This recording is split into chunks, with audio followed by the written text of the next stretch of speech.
Assalamualaikum warahmatullahi wabarakatuh. Apa kabar teman-teman hari ini? Semoga selalu sehat dan dalam lindungan Allah Subhanahu wa taala. Bertemu kembali dengan Ustazah Heni Wahyuni dalam pembelajaran tajwid. Sebelum kita belajar tajwid, alangkah baiknya kita berdoa terlebih dahulu. Sikap berdoa. Tangannya diangkat, kepalanya ditundukkan. Membaca doa sebelum belajar.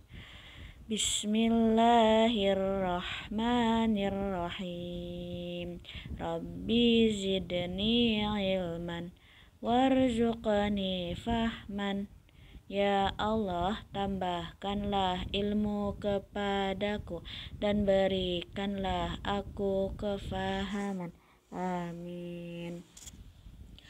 Alhamdulillah teman-teman, kita sudah berdoa. Tema pekan ini adalah menuju masyarakat sehat dengan subtema lingkungan sehat, masyarakat sehat.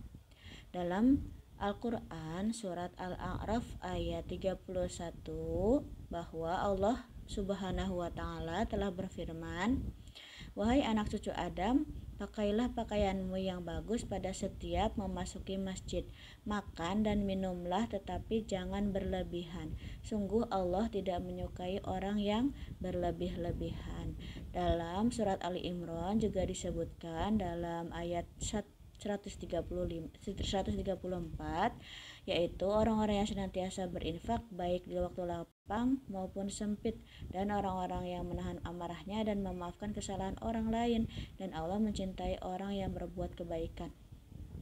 Nah, ayat tersebut telah menjelaskan kepada kita bahwa yang selalu makan dengan yang tidak berlebihan, menahan amarahnya, membuat kita sehat, sebagaimana penelitian dari pakar psikologi di Virginia Commonwealth University, Amerika Serikat, bahwa Worthington Junior mempublikasikan hasil penelitiannya pada tahun 2005 pada jurnal ilmiah Explore tentang hubungan antara memaafkan dan kesehatan, yang hasilnya adalah sikap memaafkan sangat bermanfaat bagi kesehatan. Junior menemukan bahwa orang yang tidak memaafkan atau terbawa kemarahannya dan menyimpan dendam terindikasi mengalami penurunan fungsi kekebalan tubuh, tekanan darah lebih tinggi, ketegangan otot, dan detak jantung yang terlampau cepat. Sebaliknya, sifat memaafkan meningkatkan pemulihan sakit jantung atau penyakit jantung, pembuluh darah, mengurangi stres, serta hubungan relasi sosial yang lebih baik. Selanjutnya,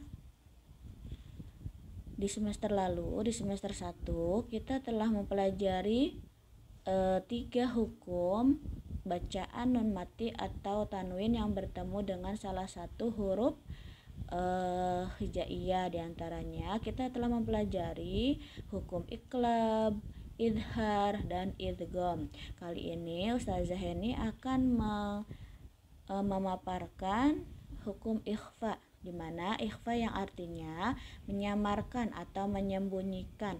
Pengertian ikhfa adalah jika ada nun sukun atau tanwin bertemu dengan salah satu huruf hijaiyah yang 15, yaitu ta, tha, jim, dal, zal, zai, sin, shin, shod, dod, to, dho, fa, qaf, dan kaf, maka itu dibaca ikhfa. Bagaimana cara membacanya? Yang pertama, cara membacanya adalah suara nun atau tanwin masih tetap terdengar tetapi samar antara idhar dan ikhfa. Lagi pula terus bersambung dengan makhraj huruf berikutnya, sehingga kedengarannya berbunyi seperti eng jika bertemu dengan 5 huruf hijaiyah. Nah, nun mati atau nun sukun atau tanwin bila bertemu dengan zai, dho, dan fa, qaf, kaf berbunyinya seperti eng, dan ada kalanya miripnya suaranya seperti eny dan eng jika bertemu dengan ta, dha, ta, dal, sin, shin. Lalu ada kalanya seperti terdengar huruf en jika bertemu dengan jim, dan ada kalanya tetap berbunyi en ketika bertemu dengan huruf-huruf ta, dal, do, dan to, seperti itu. Lalu apa saja contohnya? Di sini Ustazah ada beberapa contoh yang ikhfa bertemu salah satu huruf ikhfa, tanwin bertemu dengan salah satu huruf ikhfa. Di antaranya adalah shod, dal, fa, kaf, shin, qaf, sin, dal, to, zai, fa, ta, dod, do, dan jim. Dimana Ustazah akan mempraktekkan, mencontohkan. Di sini ada huruf ikhfa shod. Ustazah akan mencontohkan bila tanwin bertemu dengan shod. Birihin sorsorin, atau nun mati atau nun sukun bertemu dengan shod. Di sini ada contohnya adalah al-shaddukum atau al-syitu, seperti itu.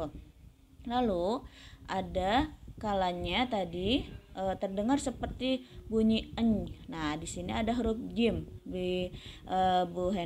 Ustazah Heni akan mencontohkan huruf jim seperti itu. Keluarnya seperti en. Di sini ada tanwin yang bertemu dengan huruf jim, yaitu bi khalqin jadid, seperti itu. Lalu bagaimana suaranya atau bunyinya nun sukun bertemu dengan huruf jim? Di sini ada contohnya, ada 2 contoh dalam 1 kalimat atau 2 kalimat. Nah, yang 2 kalimat ada anja'ahu, seperti itu. Lalu yang 1 kalimat anjayna, seperti itu. Ada kalanya tadi membacanya nun sukun itu kembali lagi seperti huruf idgham dan ikhfa, seperti suaranya seperti seperti huruf n. Seperti di sini ada misalnya huruf ta, hayyatun tas'a, atau nun sukun bertemu dengan ta, walan taf'alu. Lalu yang 1 kalimat nun sukun bertemu dengan ta, yantadhiru, seperti itu. Lalu di sini Ustazah telah menyiapkan proyek untuk teman-teman di rumah agar teman-teman tahu di dalam Al-Quran juga ada contoh-contoh bacaan ikhfa. Ya, seperti itu. Nanti teman-teman di proyek ini silahkan menulis huruf-huruf ikhfa beserta contoh di dalam Al-Quran. Nah, teman-teman menulis huruf-huruf ikhfa dan carilah contoh bacaan hukum nun sukun atau tanwin bertemu dengan huruf ikhfa pada Al-Quran. Kemudian disalin dalam lembaran atau buku teman-teman, seperti itu. Yang kedua, proyeknya adalah melafalkan dan merekam melalui voice note 5 contoh saja bacaan hukum nun sukun atau tanwin bertemu dengan huruf ikhfa, kemudian mengirimkan pada aplikasi Google Classroom. Alhamdulillah, pembelajaran tajwid kita hari ini telah tuntas. Semoga apa-apa yang telah Ustazah paparkan teman-teman paham ya. Oke, Ustazah tutup dengan bacaan doa. Sikap berdoa, tangannya diangkat, kepalanya ditundukkan. Membaca hamdalah bersama-sama. Alhamdulillahi Rabbil Alamin. Segala puji bagi Allah Tuhan semesta alam. Amin. Ustazah mohon maaf apabila ada kesalahan, baik secara lisan atau pemaparan tadi Ustazah. Assalamualaikum warahmatullahi wabarakatuh.